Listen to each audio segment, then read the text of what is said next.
सेटा जाने पड़ा हमर कोन आवश्यकता आमे कहे के टर्चर होचती कारण हमर अज्ञानता हमर ज्ञानर अभाव होची जदि ज्ञानर अभाव रहइबो आमे सेति में टर्चर होचती तो सेति में एठी जो डिमांड रहउची भुवनेश्वर एटा बहुत बड़ जिंस बहुत बढ़िया स्टेप ने रहउची एठी में समस्त कोऑपरेशन करबा दरकार एठी में जो प्रोग्राम होची मु समस्त को धन्यवाद देबी आपण माने समस्त जानिछथि थैंक यू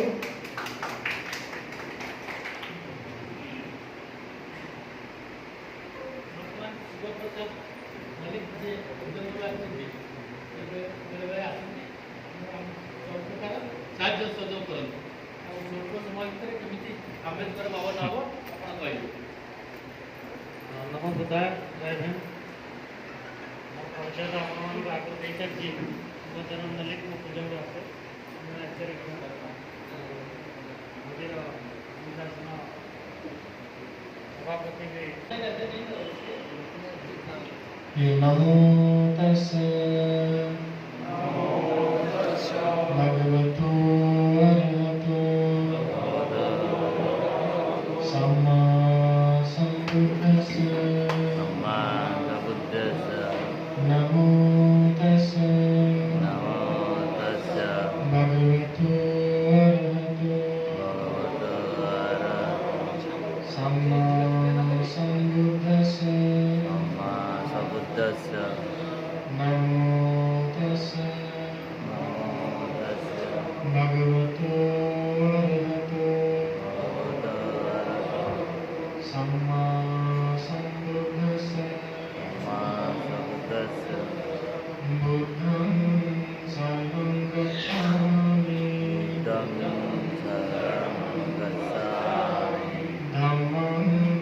शरणं गच्छामि संघं शरणं गच्छामि द्वितीयं बुद्धं शरणं गच्छामि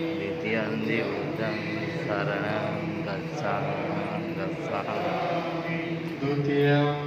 धम्मं शरणं गच्छामि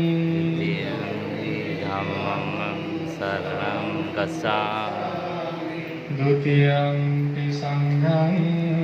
शरणं गच्छामि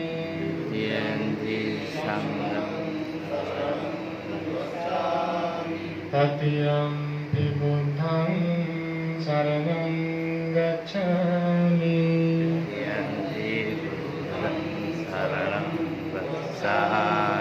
तृतीयं धम्मं शरणं गच्छामि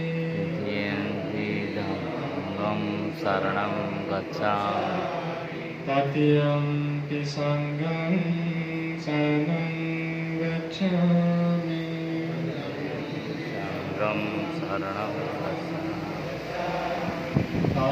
पाणातिपाता वेरमणि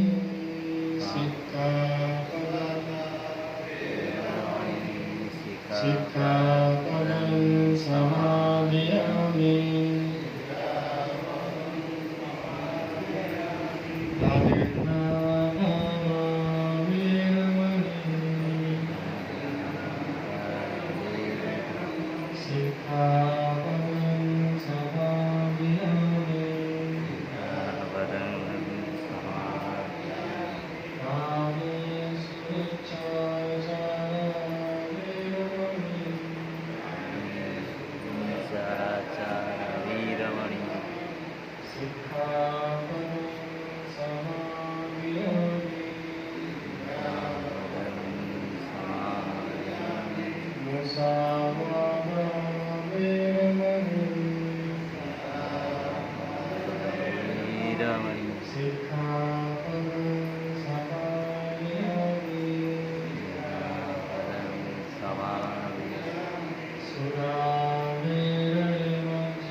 Sikkhapadam samadhiyami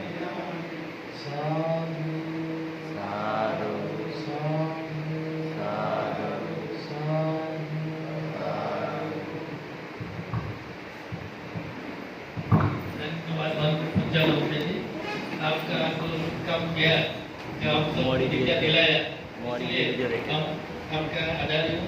आपका मजाक करेंगे आप सब। इसी बात के लिए अभी आप जा सकते हैं, तो चाहिए तो कर सकते हैं।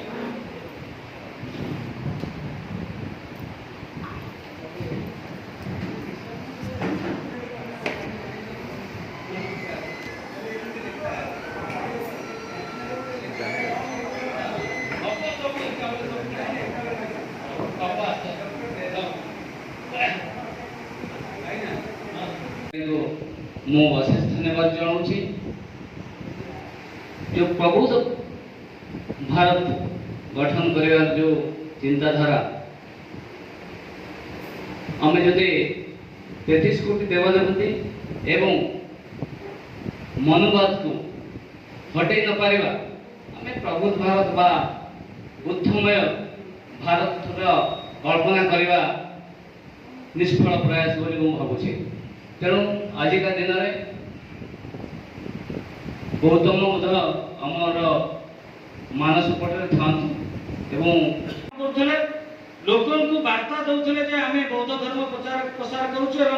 कांशीराम महागती प्रचार प्रसार करते से दी जन बाबा है यज्ञ आहुति दौर सरकारी चाकरी थिला बेले कथा करते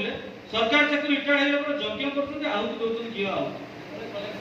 2014-2019 निर्वाचन में प्रचार करने विभिन्न राजनीतिक दल में सामिल अच्छी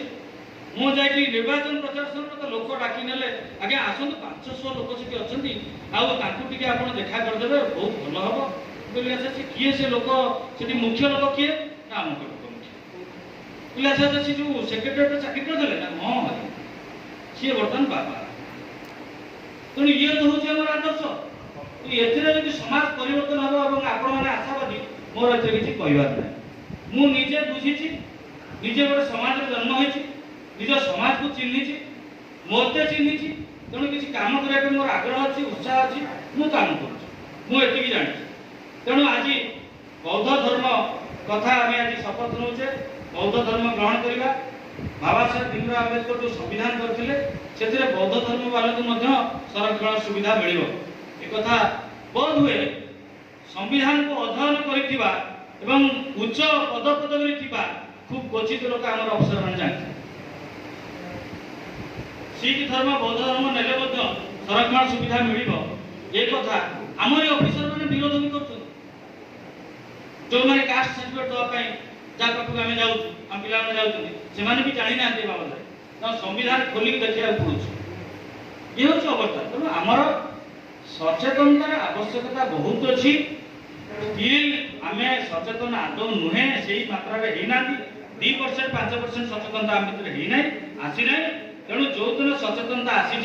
ये हिंदू धर्म आमठू आपे छाड़ी पड़े जो देवादेवी कथा आम कहे भुवनेश्वर कथा मुझे कहबी प्रत्येक सरकारी कॉलोनी भुवनेश्वर भितर जो कॉलोनी सब ये कॉलोनी कौ गली हिंदू देवादेवी मंदिर ना कौ गली ना तथापि मंदिर नियमटा हूँ प्रतिदिन नुआ मंदिर तैयारी चलती आपण मैंने केतोटी बौद्ध स्तूप तैयारी कले किए कर आंबेडकर स्टाच्यू के बसले कर तो मंदिर संख्या बढ़ गई चलती 33 कोटी कौन पूरा 33 लक्ष कोटी मंदिर बर्तमान तेणु से धर्म को बचाई जो भाई भाव उद्यमरत आम मैंने काणीचा भी करना आम समाज विकास काणीचा भी करना तेणु मुझे कथा बुझी जाइए पाखक आसूची सत कि मो अंतर को बाधुची मु समयटा सदुपयोग करना मो समयटा नष्ट करने चिंता करूँ कारण मुझे कौटे निकट गाँ गोटे जाऊँगी गोटे अनुसूचित जाति कि जनजाति लोक बसती को जाऊँगी मत से साटिस्फैक्शन लगुच से लोक किसी बुझाऊँगी से लोक क्या भाँ जब कौटी सहयोग टे करदेली किसी बेनिफिट मिलगला तो आत्मसंतोष लगुच यहाँ है सत कथा मो तेणु आपण मान चिंताधारा कौन थी मुझे जानी बयस बर्तमान धीरे धीरे आम बढ़ी बढ़ी चली आम जो मैंने छात्र जीवन बाहर किसी कम करने उत्साह था आम ये अटकी गलु सहारा पाइलुनि आम रहीगलु किसी करूँ तो बर्तमान भी आम एमती सभा समिति मध्यम आसिक जोगदेवा तथा मन लाड़ित କାଳେ କ'ଣ ହେଇଯିବ କି, କାଳେ କ'ଣ ଆମ ପ୍ରେରଣାରେ କିଛି ଆମ ସମାଜ ଆଗେଇ ଯିବ କି, ଉତ୍ସାହ ଅଛି। ତେଣୁ ମୋର ଅନୁରୋଧ ଆଜି ଏହି ସଭାରେ ନୁହେଁ, ଯେତେ ଆମ ସମାଜର ଲୋକ ଆଗକୁ ବାହାରିଛନ୍ତି, ବିଭିନ୍ନ ପଦ ପଦବୀରେ ଅଧିଷ୍ଠିତ ହୋଇଛନ୍ତି, ବିଭିନ୍ନ ଆର୍ଥିକ ଦୃଷ୍ଟିରୁ ମଧ୍ୟ ସକ୍ଷମ, 5 ଟଙ୍କା 10 ଟଙ୍କା ଲକ୍ଷ ଟଙ୍କା 5 ଲକ୍ଷ ଟଙ୍କା ସହଯୋଗ ବି କରିପାରିବେ, କରନ୍ତୁ। ପୁରା ହୃଦୟ ଭରା ସହଯୋଗ କରନ୍ତୁ ଜାତିର ବିକାଶ ପାଇଁ। ଯଦି ଆପଣ ଅନ୍ତରରେ କିଛି ସେ ଭାବନା ରଖିବେ ନାହିଁ ଯେ ନାଇଁ ମୁଁ ଗୋଟେ କମ୍ୟୁନିଟିରେ ଜନ୍ମ ହେଇଛି, ମୋ କମ୍ୟୁନିଟିର ବିକାଶ କରିବା ପାଇଁ ମୋର କିଛି ଅବଦାନ ରହିବା ଅନୁଚିତ, ତାହେଲେ କରନ୍ତୁ। କିନ୍ତୁ ମୋର ଅନୁରୋଧ ସମସ୍ତଙ୍କ ପାଖରେ ଯେ କିଛି କରିବା ପାଇଁ ହେଲେ ବା ଆଗାମୀ ବଂଶଧରକୁ କିଛି ଦର୍ଶନ ଦେବା ପାଇଁ ହେଲେ ତାହେଲେ ଆମକୁ ଏ ହିନ୍ଦୁ ଧର୍ମକୁ ପରିତ୍ୟାଗ କରିବା ପାଇଁ ପଡ଼ିବ। ସେ ବୁଝିଯାଏ ଏବଂ ସେ କାମ କରୁଛି। ଦୁଃଖ ଏବଂ ପରିତାପ ବିଷୟ ଆମେ ଯେଉଁମାନେ ଏଠି ବସିଛେ କଥା କହୁଛେ, ମୋର ପୂର୍ବବର୍ତ୍ତୀ ବକ୍ତା ବୋଧେ କହୁଥିଲେ, କିଛି କାଂଶରେ ମୁଁ ଶୁଣୁଥିଲି ଯେ ଆମେ ସମସ୍ତେ ବୌଦ୍ଧ ଧର୍ମ କଥା କହୁଛେ, ହିନ୍ଦୁବାଦ ବିରୁଦ୍ଧରେ ଆଲୋଚନା କରୁଛେ। ଆମେ ନିଜକୁ କେବେ ପ୍ରଶ୍ନ କରିନାହାନ୍ତି ଆମ ଘରେ ହିନ୍ଦୁ ଦେବାଦେବୀ ପୂଜା ହେଉଛନ୍ତି, ଆମ ଘରର ସ୍ତ୍ରୀ, ଆମ ଘରର ଭଉଣୀ, ଆମ ଘରର ପିଲାମାନେ ହିନ୍ଦୁ ଦେବାଦେବୀଙ୍କୁ ପୂଜା କରୁଛନ୍ତି ନାହିଁ ଏବଂ ସେ ଦିଅ ଦର୍ଶନ କରିବା ପାଇଁ ଯାଉଛନ୍ତି ନାହିଁ, ସେ ବାବଦରେ ଆମେ ସଚେତନ। କିନ୍ତୁ ଏଇଠି ମାଇକ୍ରୋଫୋନ୍ ମିଳିଲେ ଭାଷଣଟି ଭଲ କରି ଦେଇଦେବ, କହିଦେବ। ମୋର ପ୍ରଥମ ଅନୁରୋଧ ସେଇମାନଙ୍କୁ, ଦୟାକରି ଆପଣ ନିଜେ ଆଗ ସେ ଆଦର୍ଶରେ ଅନୁପ୍ରାଣିତ ହୁଅନ୍ତୁ ଏବଂ ଆପଣଙ୍କ ପିଲାମାନଙ୍କୁ, ଆପଣଙ୍କ ଘରେ ଥିବା ମହିଳାମାନଙ୍କୁ ଏ ବାବଦରେ ସଚେତନ କରନ୍ତୁ। ତାହେଲେ ଯାଇ ଆମେ ସମାଜ ଆଗରେ ଆଦର୍ଶ ହେଇପାରିବା। ଅର୍ଥାତ୍ ଆମେ ମାଇକ୍ରୋଫୋନ୍ ମିଳିଲେ ଭଲ ଭାଷଣ ଦେବା, ଆଉ କାର୍ଯ୍ୟରେ ଆମର ଓଲଟାଟା ହେଇଥିବ। ରାତି ପାଇଲେ ମନ୍ଦିର ଯିବା, 2 ଜଣ ଲୋକ ମରିଗଲେଣି ଆଜ୍ଞା, କ୍ୟାନ୍ସରରେ ଜଣେ ମରିଗଲା ଆଉ ଜଣେ ସୁଇସାଇଡ୍ କରିଦେଲା, କିଡନୀ ଫେଲୁଅର ହେଲା ବୋଲି ସୁଇସାଇଡ୍ କରିଦେଲା, ସରକାରୀ ଅଫିସର ଉଚ୍ଚ ପଦସ୍ଥ, ଏଇ ବର୍ଷ ଏ ଗତ ବର୍ଷ ମରିଛନ୍ତି 2 ଜଣ ମୋରି ଗାଁ ପାଖ ଲୋକ। ମୁଁ ଦିନେ ଗାଁକୁ ଗଲାବେଳକୁ ବିରାଟକା ହନୁମାନ ମନ୍ଦିର ତିଆରି ହେଉଛି, ବିରାଟକା, ଏଠି ଆସି ସବୁବେଳେ ମିଟିଂରେ ଭାଷଣ ଦିଏ। ବିରାଟକା ହନୁମାନ ମନ୍ଦିର ତିଆରି ହେଇଛି, ସେ ମନ୍ଦିର ଅଧା ରହିଗଲା, ସେ ମରିଗଲେ ଜିନିଷ ମନ୍ଦିର ଅଧା ହେଇଗଲା।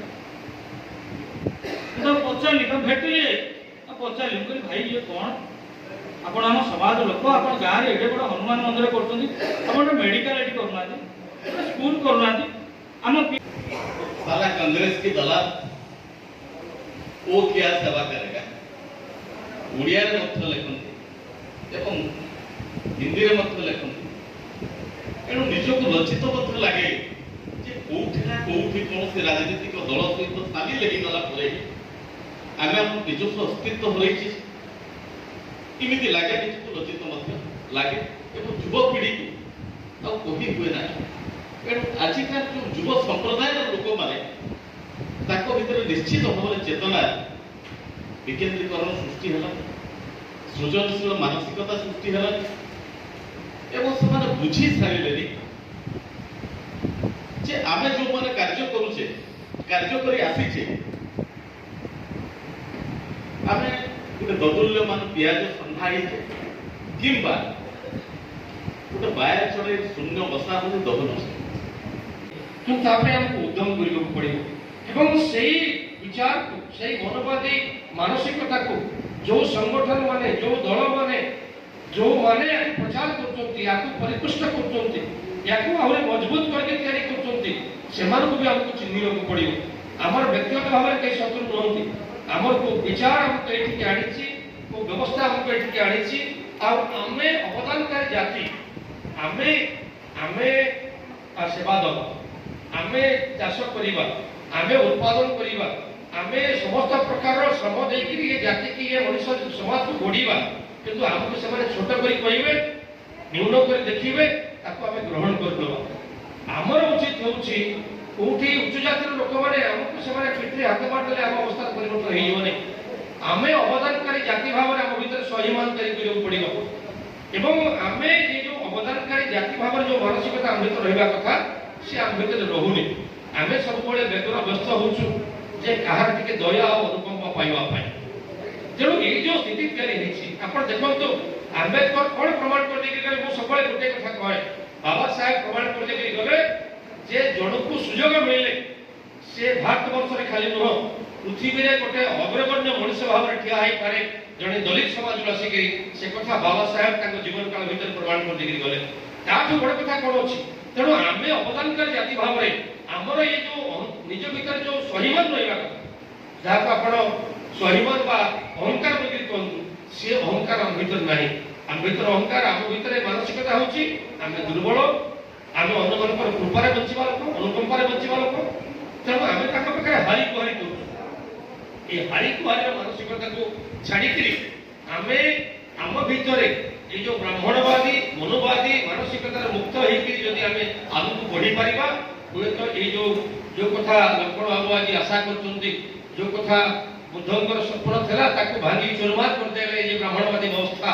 एवं परवर्ती अवस्था बाबा साहेब कांशीराम अन्य जो उद्यम करते कम्युनिस्ट मैंने जो उद्यम करते से समस्त को मिसेकरी बर्तमान पुणी बल आमको आगे देखा पड़ो आगे बढ़ा पड़ो मुझे भावुची और बंधु मैंने अच्छा भजन अच्छा अन्य से कथा वक्तव्य रखिए किंतु शत्रु को चिन्हवा शत्रुर ये जो ब्राह्मणवादी मनोवादी काया विस्तारकारी मानसिकता को शोषणकारी मानसिकता को आम चिन्हवा एवं सब प्रकार परिवर्तनकारी आंदोलन में आम सहयोग आम भूमिका आम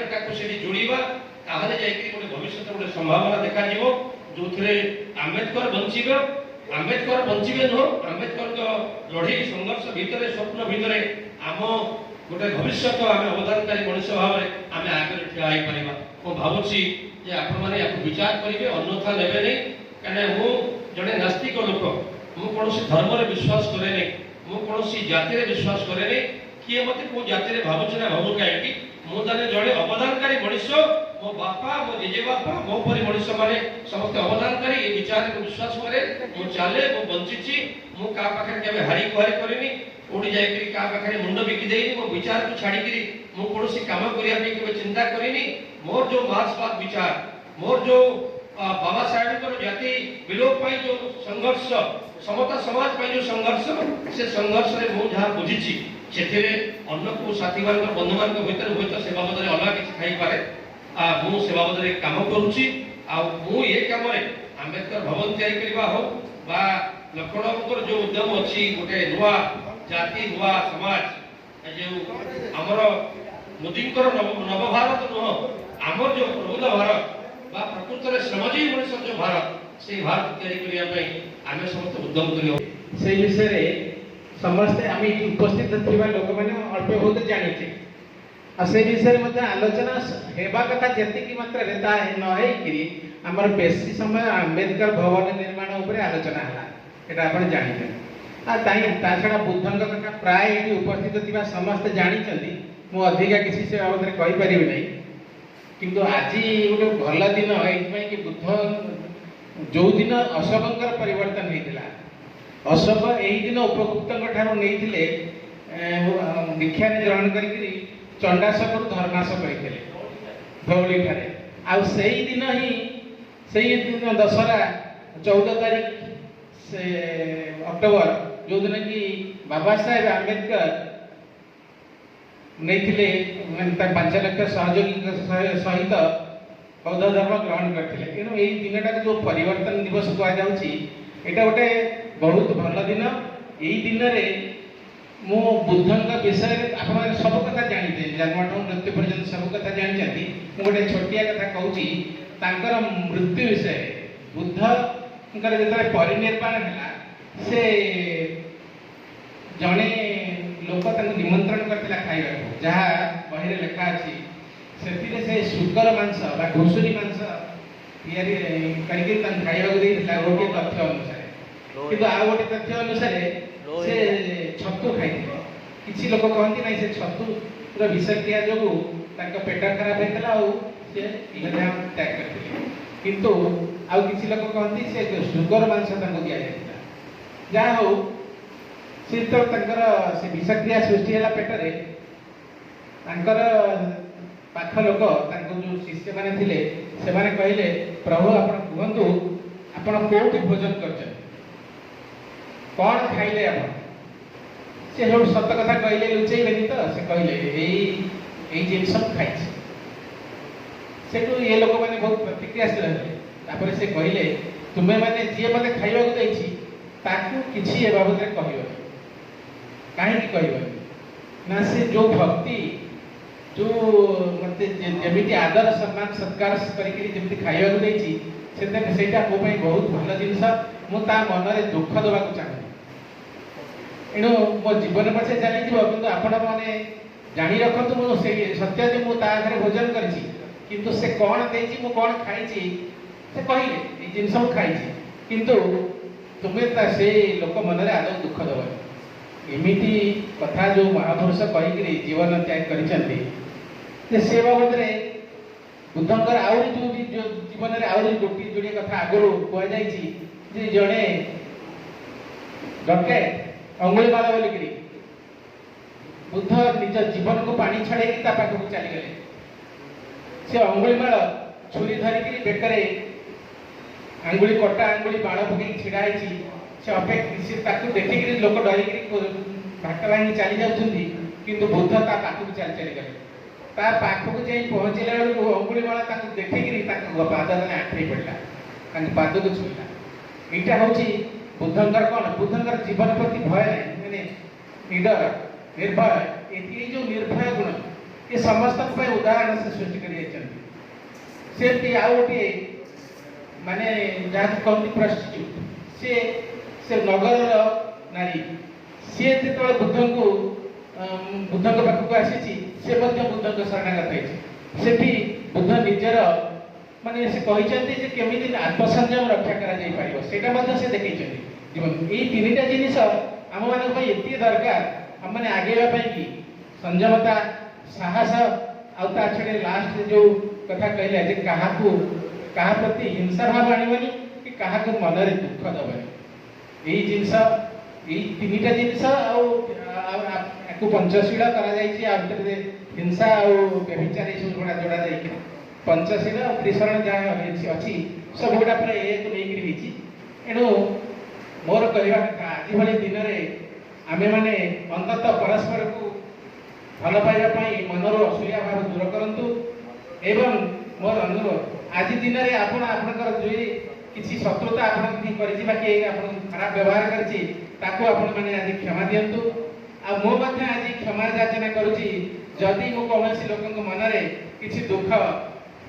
କିଛି ଦିନ ଭିତରେ ମୋର କାର୍ଯ୍ୟକ୍ରମ କରିବା ଭିତରେ କି ଯାହା ଭିତରେ କିଛି ଦେଇଥାଏ ସେଥିପାଇଁ ମୁଁ କ୍ଷମା ଚାହୁଁଛି। ମୋତେ ସେମାନେ ଆପଣମାନଙ୍କ ସମ୍ମୁଖରେ ମୁଁ କ୍ଷମା ପ୍ରାର୍ଥନା କରୁଛି, ମୋତେ ସେଥିପାଇଁ ଆପଣ କ୍ଷମା କରିବେ। ଏତିକି କହି ଏବଂ ସେଇ ଯୋଉ ତିନିଟାକ ଧର୍ମ କୋଉଥିରେ ଜାତି ବ୍ୟବସ୍ଥା କୋଉଥିରେ ଜାତି ବ୍ୟବସ୍ଥାଟା ନାହିଁ, କିନ୍ତୁ ଏଇ ଯୋଉ ବ୍ୟବସ୍ଥାର ଜାତି ବ୍ୟବସ୍ଥାଟା ଅଛି ଏଇଟା କେବଳ ହିନ୍ଦୁ ବ୍ୟବସ୍ଥା ଅଛି। ଏବଂ ଏଇଟା କାହିଁକି ସେ କରିଛନ୍ତି କାରଣ ଅତୀତରେ ମଧ୍ୟ ସେ ଚାହିଁଥିଲେ ଆମେ ଭାଗ ହେଇପାରିବା ଏବଂ ପରବର୍ତ୍ତୀ ମୁହୂର୍ତ୍ତରେ ଯେତେବେଳେ ବିପ୍ଳବ ପରେ ସମତା ଭିତ୍ତିକ ସମାଜ ତିଆରି ହେଲା ତାଙ୍କ ମନେ ମନେ ଚକ୍ରାନ୍ତ ଚାଲିଥିଲା ଯେ ବ୍ୟବସ୍ଥାଟା କିଛି ଭାଙ୍ଗିବ ଏବଂ ସେ ଅବସ୍ଥା ଚକ୍ରରେ ସେ ସେଇ ଅଶୋକ ଯେତେବେଳେ ରାଜ କଲେ କ୍ଷମତା ଯାହା ଫଳରେ କୌଣସି ଗୋଟେ ବିଚାର ତୁରନ୍ତ ସମାଜରେ ଯଦିଓ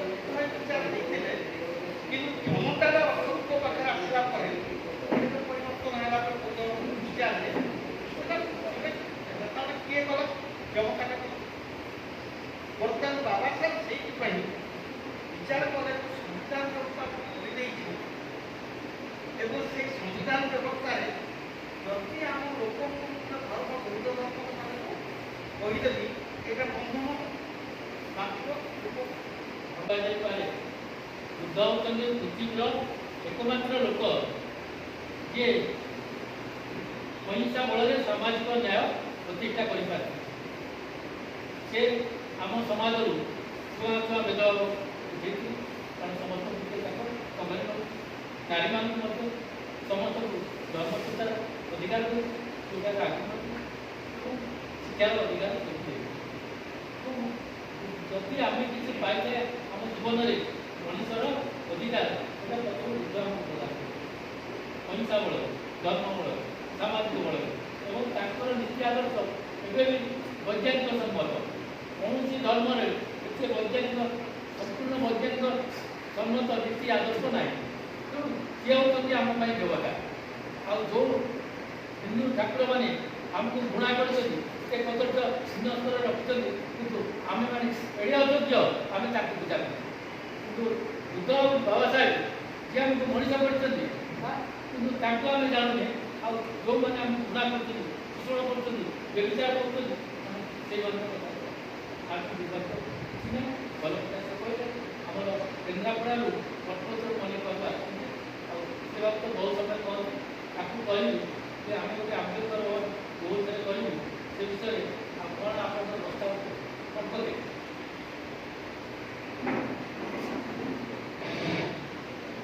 ସମସ୍ତଙ୍କୁ ମୋର ପ୍ରଥମେ ଜୟ ଭୀମ। ମୁଁ ଆସିବା ଠାରୁ ଯେଉଁ ବକ୍ତାମାନେ ଭାଇମାନେ ବି ଆସିଥିଲେ, ମୌଳିକ କଥା ଯେଉଁ ପାଇଁ ଆଜି ଡକାଯାଇଛି ଆମେ ସମସ୍ତେ ସମବେତ ହେଇପାରିଛେ, ତାର ଆଗାମୀ ପୂର୍ବବର୍ତ୍ତୀ ମଧ୍ୟ ଆମେ ଥିଲୁ, ସେଠି ନିଷ୍ପତ୍ତି ଦିଆଯାଇଥିଲା ଆଜିକି ଡକା ହେବ ବୋଲି ନୋଟିସ୍। ତେବେ ସେ ଯାହା ହଉ କିଛି ଭାଇମାନେ ସେମାନଙ୍କର କଥା ଛଳରେ ପରସ୍ପରକୁ ବିଷୋଦ୍ଗାର କରିଛନ୍ତି, ଦାୟୀଦାର କରିଛନ୍ତି। କିଏ କହୁଛି 20 ବର୍ଷ ହେଲା ଆମେ ଜାଣିଛୁ, କିନ୍ତୁ ମୁଁ ଦେଖିଛି ଯେଉଁମାନେ କହୁଥିଲେ ସେମାନେ କେବେ ଆସିନାହାନ୍ତି। ପ୍ରଫୁଲ୍ଲ ମଧ୍ୟ ଜାଣିଛନ୍ତି, ଅନେକ ଜାଣିଥିଲି ଆମର ପିତାମହ ଭୀଷ୍ମ କହିଲେ ଅତିଥି ହେବ ନାହିଁ ଆମର ଭଗବାନ ବାବୁ 20-30 ବର୍ଷ ସହିତ ତାଙ୍କ ସହିତ ଏଇ ବୁଧ ଭବନ ମନ୍ଦିର ଭିତରେ ଆମେ ଇଏ କରୁଛୁ। ଯେଉଁମାନେ ଚାକିରି କରିଥିଲେ କିନ୍ତୁ ସବୁ ସାବାସୀ ଦିଆଯାଉଛି, କିନ୍ତୁ ଆମେ ମୌଳିକ କଥା ହେଉଛି ଆମେ କେମିତି ଆମ୍ବେଦକର ଭବନ ହବ। ଏଠି ବିଗତ ଦିନରେ ରାମ ମନ୍ଦିର ପାଇଁ ପ୍ରତ୍ୟେକ ଓଡ଼ିଶା ଭାରତ ବର୍ଷର କୋଣ ଅନୁକୋଣରେ ଆଦାୟ ହେଲା, କିନ୍ତୁ ବଡ଼ ମୁଁ ଲଜ୍ଜିତ। ମୁଁ କହୁଛି ମୋ ବକ୍ତବ୍ୟ ଛଳରେ ମୁଁ ଲଜ୍ଜିତ।